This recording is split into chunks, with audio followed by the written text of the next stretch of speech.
What is up, and welcome back to another episode of Blood and Beer, the show where we talk blood sport and we drink beer. I'm your host, Matt, and as always, we got MMA to talk, we got beer to drink, and we're coming at you fresh off UFC Apex 103, 104, one of the two. It was Vettori versus Dolidze, the rematch no one asked for.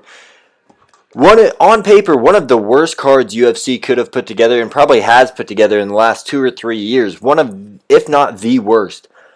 Results were something different. We had 9 finishes on this card. It ended up being a lot of fun. Big day on the bets as well. We had UFC newcomer Kevin Vallejos hitting our ladder climb for us. Me and Cody, we got the ladder. So $10 in, we're at $12.90 right now. It ended up closing at minus 480. So we're doing all right there. And yeah, Noah had a rough week, but me and Cody, we both went big positive, or at least I did. And we're going to be breaking this card down, recapping it, what's next for these guys maybe. There's not even with as fun as this was, there's not a ton of stakes still on this card, but I like the way Dolidze went. He got the win. He went with a good call out. He didn't try to jump the line too awful much. But we'll start with the main event because it was a fun one. Oh, by the way, we're drinking Mickey's today. We're drinking Mickey's all week.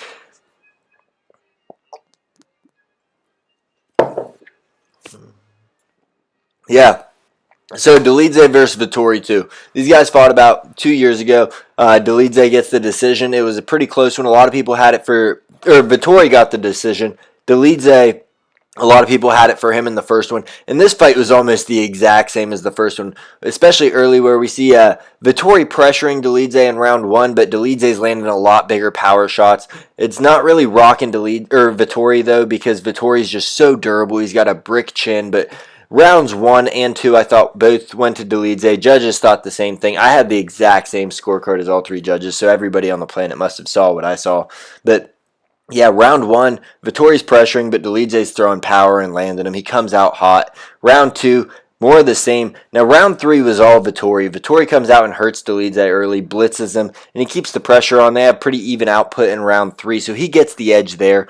But then round 4, Dolidze really turns it up. He's just all pressure on Vettori, and he gets that round easy, no questions asked. Round 5, Vettori comes out, he's pressuring him, he's in the face, he's landing big power shots, but Dolidze's throwing leg kicks, he's throwing spinning elbows, he's throwing knees, he cuts Vettori, he's doing more work, he doubles his output in round 5, gets the 5th round as well. Unanimous decision, 49-46. I think that's how everybody on the planet saw it. It was a good fight, though. These guys were throwing big shots, but yeah, Dolidze gets it done. I was really expecting to see Vettori get it done if it was going to go into the later rounds, which I expected it to. I thought his gas tank would hold up, but being off 2 years, you could see in round 3 he was starting to get a little gassed, and his output was really slowing down. So Dolidze, unanimous decision win. We're probably going to see him in the top 10 next, and on the mic, he calls out Whitaker or Adesanya. I love it. Both guys coming off a loss.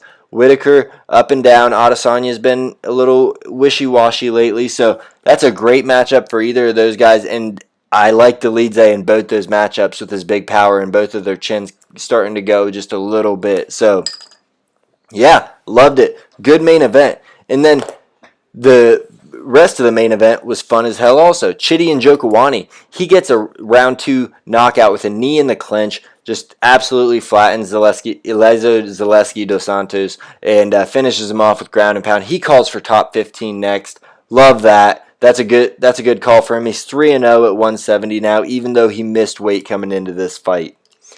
And then we had Alexander Hernandez. He gets a unanimous decision win over Kurt Holobaugh. Rough first round, but he wrestle fucks him for the second and the third round. Gets the victory there. So Alexander Hernandez, I think that's 2 in a row for my guy.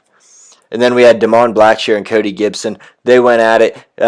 Cody Gibson outstruck him big in the fight, but Damon Blackshear was shooting submissions the whole time, and he gets a Kimura in round 2. Right before that fight, we had another Kimura by Brenson Ribeiro cashing as a big dog. So 2 Kimuras in round 2 in a row. He takes the undefeated streak of can't remember the guy's first name, Nurzaganov, the guy he fought, making his UFC debut, 10-0, big favorite. Brenson Ribeiro gets it done, plus 395 dog for me. Let's go.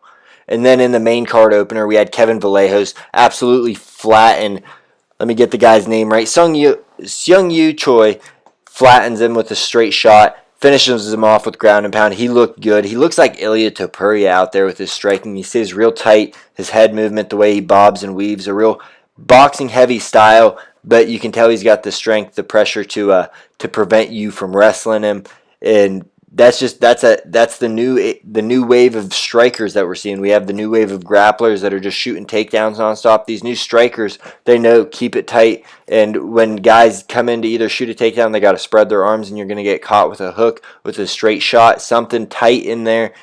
Vallejos looking good. Calls out Jean Silva on the mic for a rematch because he lost to him in the Contender Series in a great fight. I don't think he gets that fight, but dude's looking good. He looked small for 145. I wonder how he would do at 135, but he is very muscular. He's just compact as hell, so we'll have to see. But yeah, Kevin Vallejos keeping the ladder climb. Leg 1 hits, so we're up. We're up on leg 1. We're pumped.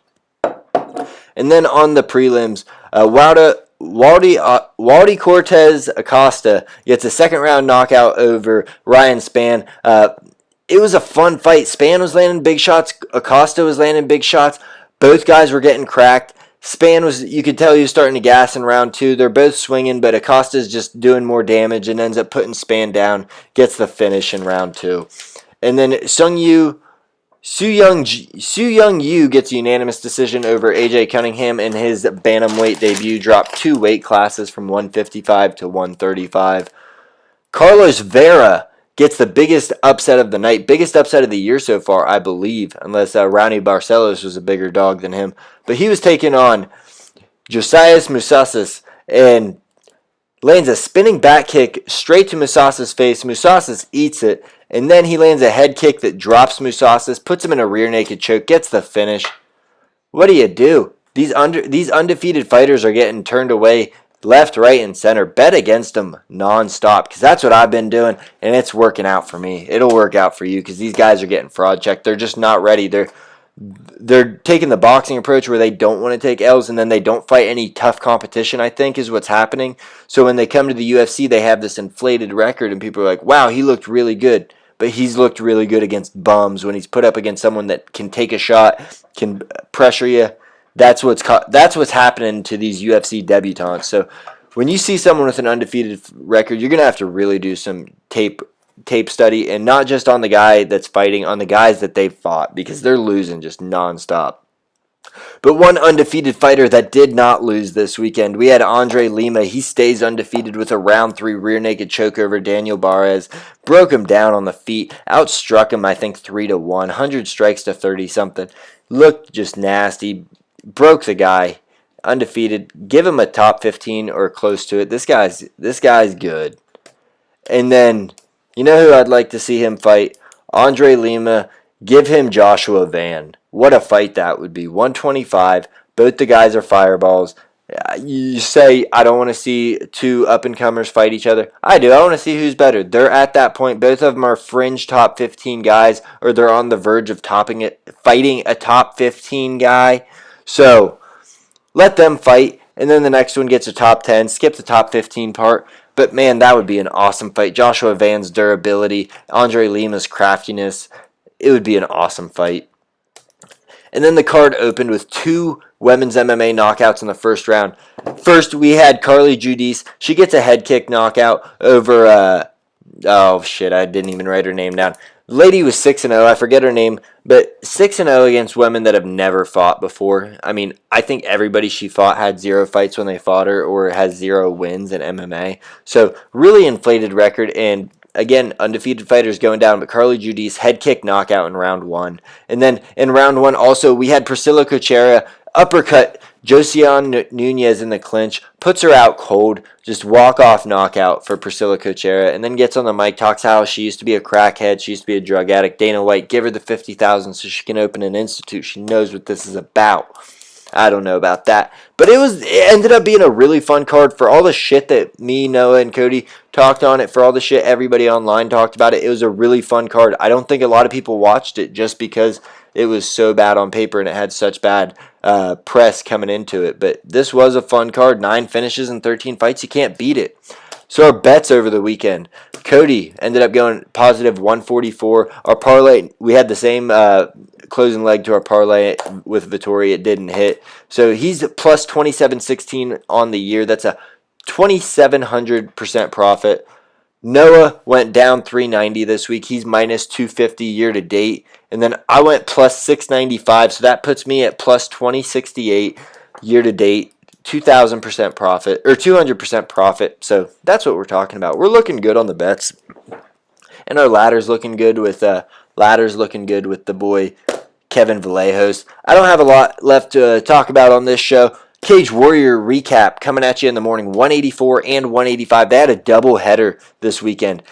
It was fun, a lot of fun. I'm going to have a show coming out tomorrow morning for that. And then Wednesday, we're going to be breaking down UFC London, Sean Brady versus Leon Edwards. Fun fight, stylistic matchup. It's a stacked card every time they go to London. It is. So I can't wait for that. But that's all I got for you. Short episode today. We're just recapping a little old Apex card. I'm Matt with Blood and Beer. Don't forget to like, comment, and subscribe. Let me know your thoughts on this card. It had to have busted your expectations. Nobody thought this was going to be this kind of a card. Thank you for tuning in.